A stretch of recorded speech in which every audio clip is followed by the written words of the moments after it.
अब हम बात करते हैं पोस्टुलेट नंबर 3 की। थर्ड पोस्टुलेट क्या कहेगा वेस्पर थ्योरी का। तो थर्ड पोस्टुलेट हमारा बात करता है it deals with bond angle of the molecule. Bond angle के बारे में बात करता है हमारा थर्ड पोस्टुलेट वेस्पर थ्योरी का। तो सबसे पहले बात करते हैं कि ये बॉन्ड एंगल क्या होता है। The angle between two adjacent bond is known as bond angle. अगर किसी भी मॉलिक्यूल की मैं बात करूं, दो एडजेसेंट बॉन्ड जो होंगे उनके बीच के एंगल की अगर मैं बात करता हूं तो वो मेरा होता है बॉन्ड एंगल। बात क्लियर है बॉन्ड एंगल क्या होता है। And the relative bond angle can be identify in the following manner. अब हम बात करने जा रहे हैं कि कैसे रिलेटिव बॉन्ड एंगल को आइडेंटिफाई किया जाता है, किस तरह निकाला जाता है। उसके लिए हम एक फैक्टोरियल बनाने जा रहे हैं, एक सीक्वेंस बनाने जा रहे हैं। उसी सीक्वेंस में हमें बॉन्ड एंगल निकालना होगा। अगर हमें एग्जाम में 2 से 3 मॉलिक्यूल, 4 मॉलिक्यूल, 5 मॉलिक्यूल दे दिए जाए और पूछा जाए कि किसके अंदर बॉन्ड एंगल ज्यादा होगा, तो हम कैसे फाइंड आउट करेंगे। उसके लिए हम एक सीक्वेंस पढ़ने जा रहे हैं। देखिए सबसे पहले मैं बात करता हूं first find out the hybridisation of central atom. सबसे पहले आप उसमें क्या करोगे, सेंट्रल एटम का हाइब्रिडाइजेशन फाइंड आउट करोगे कि वो sp हाइब्रिडाइज्ड है, sp2 हाइब्रिडाइज्ड है, sp3 हाइब्रिडाइज्ड है। इस तरह आप सबसे पहले उसका हाइब्रिडाइजेशन निकालोगे। सपोज हाइब्रिडेशन के निकाल के क्या करेंगे, हाइब्रिडेशन निकाल के हमको ये पता लग जाएगा कि उसके अंदर परसेंट एस कैरेक्टर कितने होंगे। 50% होंगे, 33.33% होंगे, या फिर 25% एस कैरेक्टर होंगे, ये हमें पता लग जाएगा। अब मैं बात करूं, जैसे जैसे परसेंट एस कैरेक्टर इंक्रीज होता है तो बॉन्ड एंगल क्या होगा, जैसे जैसे परसेंट एस कैरेक्टर इंक्रीज होगा तो बॉन्ड एंगल भी इंक्रीज हो जाएगा। बात समझ में आई। तो पहला पॉइंट क्या हुआ, जैसे जैसे परसेंट एस कैरेक्टर इंक्रीज होता है बॉन्ड एंगल भी मेरा इंक्रीज हो जाता है। फॉर एग्जांपल मैं बात करता हूं BeCl2 की, BCl3 और CH4, इन 3 मॉलिक्यूल की मैं बात करने जा रहा हूं। सबसे पहले बात करूं BeCl2 की। हमें सबको पता है उसका हाइब्रिडेशन sp हाइब्रिडेशन होता है। अगर मैं BCl3 की बात करूं तो इसका हाइब्रिडेशन sp2 हाइब्रिडेशन होता है, और CH4 की बात करूं तो उसका sp3 हाइब्रिडेशन होता है। बात क्लियर है। तो यहां पर अगर BCl2 में हाइब्रिडेशन मेरा sp आ रहा है तो वहां पर परसेंटेज कैरेक्टर 50% होंगे। BCl3 की बात करूं अगर sp2 हाइब्रिडेशन है तो वहां पर परसेंटेज कैरेक्टर 33.33% होंगे, और अगर CH4 की बात करूं जिसका हाइब्रिडेशन sp3 है तो वहां पर परसेंटेज कैरेक्टर 25% होंगे। ये सब हमने निकालना सीख रखा है। बात क्लियर है। अब मैं बात करता हूं बॉन्ड एंगल की। तो आप क्या देख रहे हो, जैसे ही मैं BeCl2 से लेके और कहां CH4 पे मूव किया हूं, CH4 के मॉलिक्यूल पे मूव किया हूं, तो आपने क्या देखा, परसेंट एस कैरेक्टर डिक्रीज हो गए हैं। क्या हो गए हैं, यहां पर 50 थे, यहां 33.33 हुए, यहां 25% हो गए। दैट मींस लेफ्ट से राइट आने पर परसेंट एस कैरेक्टर डिक्रीज हो गए, और परसेंट एस कैरेक्टर डिक्रीज हुए तो बॉन्ड एंगल क्या होगा, बॉन्ड एंगल भी डिक्रीज हो जाएगा। जैसे मैं बात करूं, अगर मैं BeCl2 के अंदर बात करता हूं तो बॉन्ड एंगल आप देख पा रहे हैं 180 डिग्री है। अगर मैं BCl3 की बात करूं तो यहां बॉन्ड एंगल आप देख पा रहे हैं कितना है, 120 डिग्री है। और अगर मैं CH4 की बात करूं तो वहां बॉन्ड एंगल आ रहा है कितना, 109 डिग्री 28 मिनट्स बॉन्ड एंगल आ रहा है। बात क्लियर है। तो सबसे पहले हमें क्या करना है, उस मॉलिक्यूल की हाइब्रिडाइजेशन निकालनी है।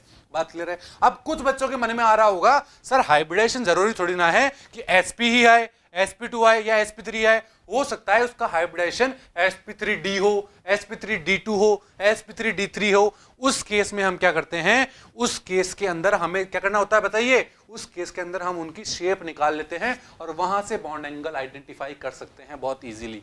बात क्लियर है। उनकी बात भी हम आगे करेंगे। बात क्लियर है। अब अगर एक क्वेश्चन ये आता है कि सर अगर किन्हीं 2 मॉलिक्यूल की हाइब्रिडेशन सेम आ गई तो हम क्या चीज कंसीडर करेंगे, क्योंकि अगर दोनों का हाइब्रिडेशन सेम आ गया तो क्या बॉन्ड एंगल भी सेम आएगा, नहीं, ऐसा नहीं होता है। If the hybridisation of central atom is same then calculate the number of lone pair on central atom.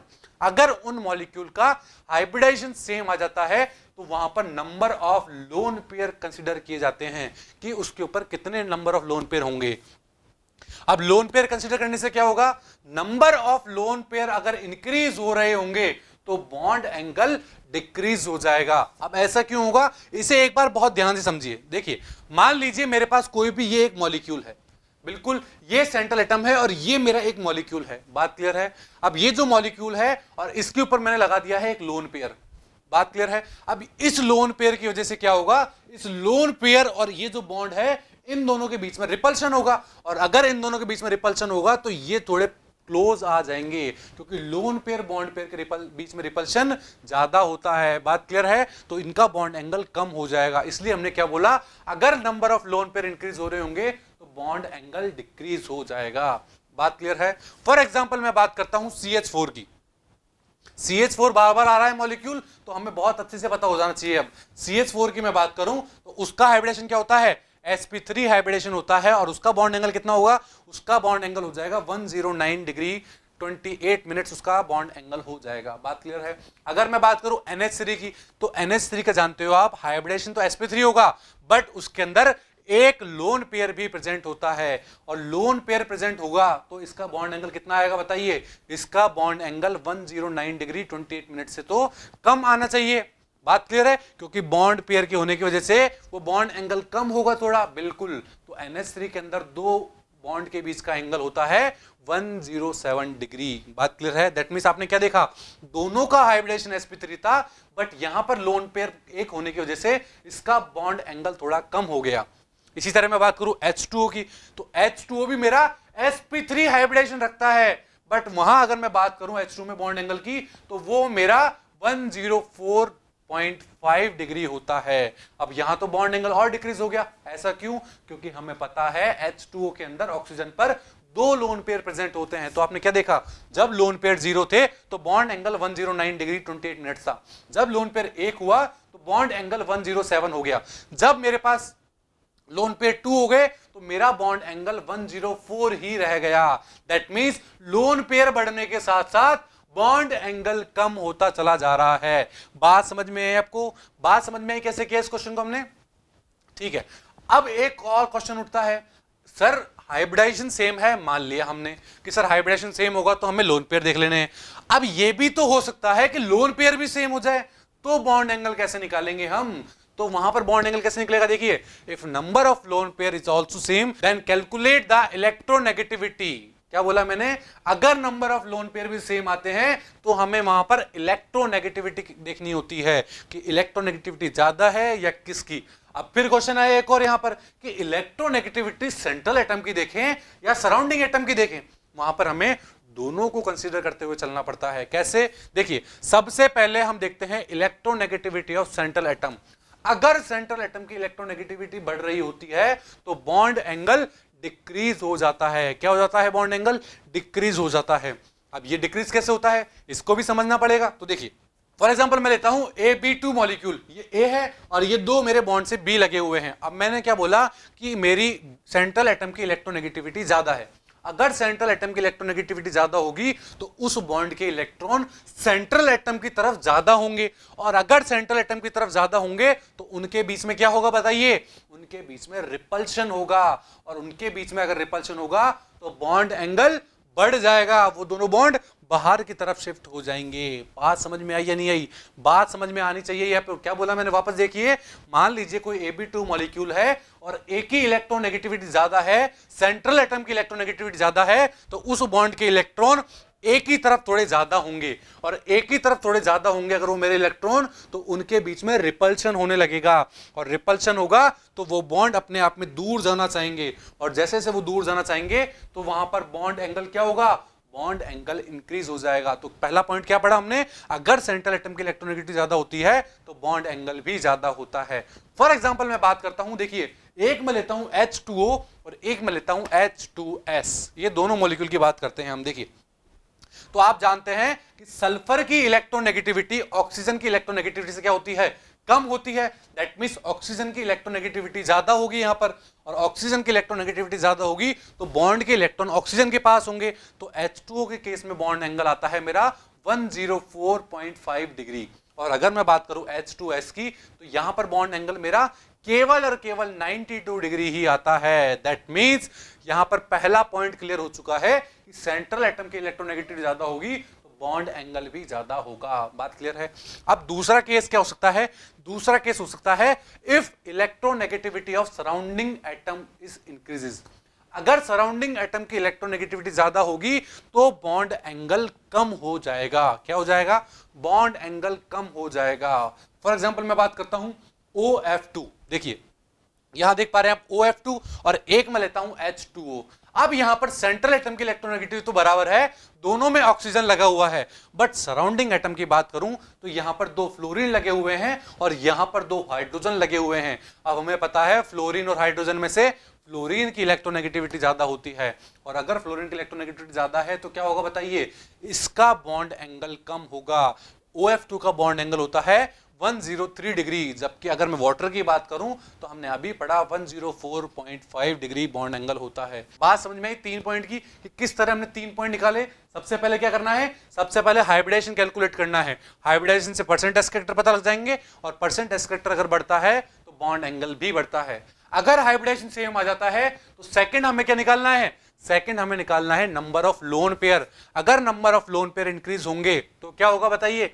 Number of lone pair increase होंगे तो बॉन्ड एंगल डिक्रीज हो जाएगा। बात क्लियर है सेकंड पॉइंट की।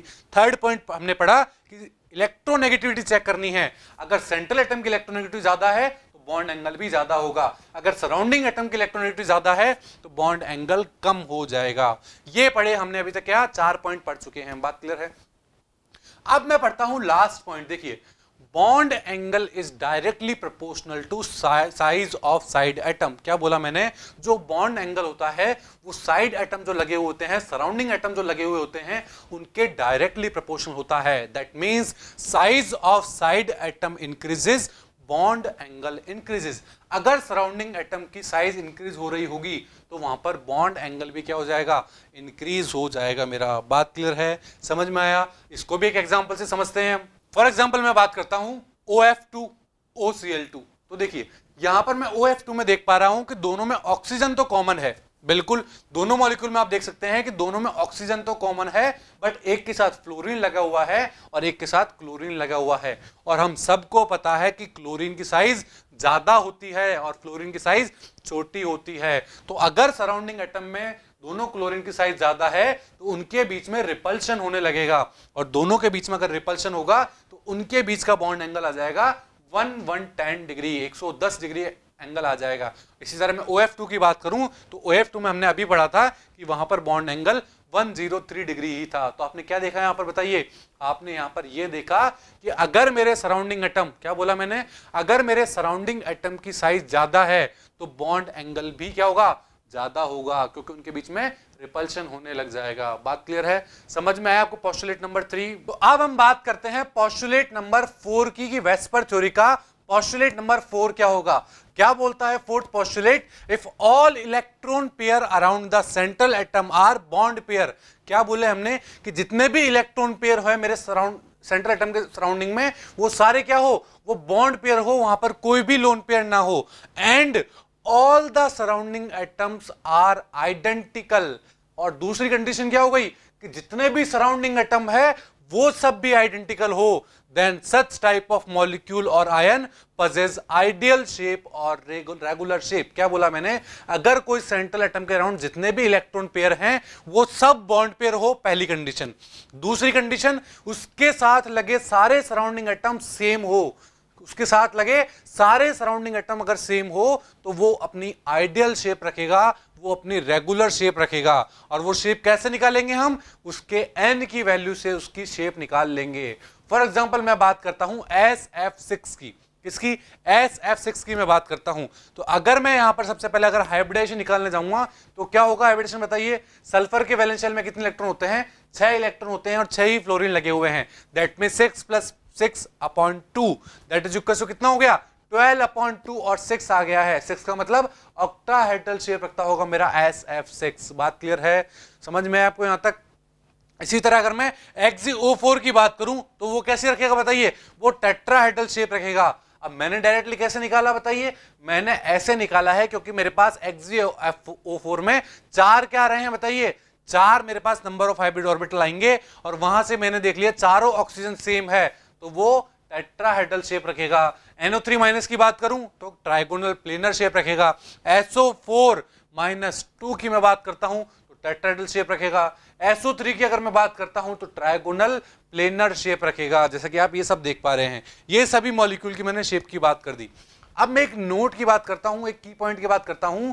इन सच टाइप ऑफ मॉलिक्यूल और ion on changing the electronegativity of central atom और in surrounding atom does not change the bond angle. अब मैंने क्या बोला, ऐसे रेगुलर और आइडियल मॉलिक्यूल्स के अंदर अगर मैं सराउंडिंग एटम को की इलेक्ट्रोनेगेटिविटी चेंज कर दूं या सेंट्रल एटम की इलेक्ट्रोनेगेटिविटी को चेंज कर दूं तो बॉन्ड एंगल पे कोई फर्क नहीं पड़ता है। फॉर एग्जांपल मैं बात करता हूं सबसे पहले BF3 की। ये आप BF3 मॉलिक्यूल देख पा रहे हैं। यहां पर अगर मैं बॉन्ड एंगल की बात करूं तो बॉन्ड एंगल 120 डिग्री होगा, क्योंकि sp2 हाइब्रिडाइज्ड और ट्रायगोनल प्लेनर शेप देखने को मिल रही है।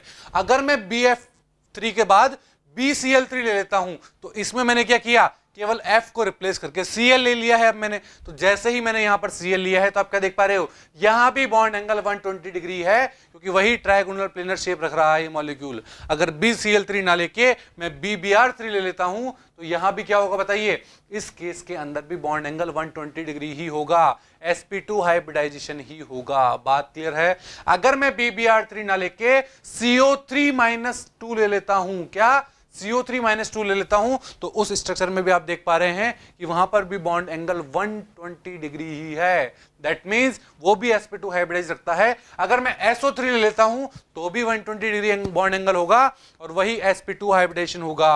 बात क्लियर है। दैट मींस आप सेंट्रल एटम या सराउंडिंग एटम किसी की भी इलेक्ट्रोनेगेटिविटी चेंज कर रहे हो तो बॉन्ड एंगल के ऊपर कोई चेंज नहीं आ रहा है, उसकी शेप के अंदर कोई चेंज नहीं आ रहा है। बात क्लियर है, समझ में आया पोस्टुलेट नंबर 4। एक एग्जांपल और लेते हैं। मान लीजिए अब मैं बात करता हूं sp3 हाइब्रिडेशन की। देखिए sp3 हाइब्रिडेशन में सबसे पहले मैं लेता हूं CH4 में बात कर रहा हूं तो आप देखिए बॉन्ड एंगल कितना होगा, 109 डिग्री और 28 मिनट्स बॉन्ड एंगल हो जाएगा। अगर मैं CH4 ना लेके H की जगह Cl लगा देता हूं, जैसे आप देख पा रहे हैं CCl4, तो CCl4 के अंदर भी बॉन्ड एंगल 109 डिग्री 28 मिनट्स ही होगा। अगर मैं CCl4 ना लेके SiCl4 लेता हूं, अगर मैंने सेंट्रल एटम को चेंज कर दिया है तो भी बॉन्ड एंगल मेरा कितना आ रहा है बताइए, तो भी बॉन्ड एंगल मेरा 109 डिग्री 28 मिनट्स आ रहा है। अगर मैं XeO4 ले लेता हूं तो वहां भी बॉन्ड एंगल सेम ही आ रहा है। तो हमने क्या पढ़ा इस पॉइंट में, पोस्टुलेट 4 में हमने ये पढ़ा कि अगर, क्या बोला मैंने, अगर मेरे पास किसी भी मॉलिक्यूल के अंदर किसी भी सेंट्रल एटम के पास सारे मेरे बॉन्ड पेयर ही है, वहां पर कोई लोन पेयर नहीं है, पहली कंडीशन। दूसरी कंडीशन क्या, कि वहां पर मेरे पास सारे सराउंडिंग एटम सेम हो तो वो आइडियल और रेगुलर शेप रखेंगे। और उसके अंदर हमने एक की पॉइंट पढ़ा कि सेंट्रल एटम या सराउंडिंग एटम की इलेक्ट्रोनेगेटिविटी अगर चेंज कर दी जाए सभी की, तो वहां पर बॉन्ड एंगल पर कोई फर्क नहीं पड़ेगा। बात क्लियर है। तो ये सारी थी हमारी वेस्पर थ्योरी। बात क्लियर है। आई होप आपको ये वेस्पर थ्योरी समझ में आई होगी। Thank you.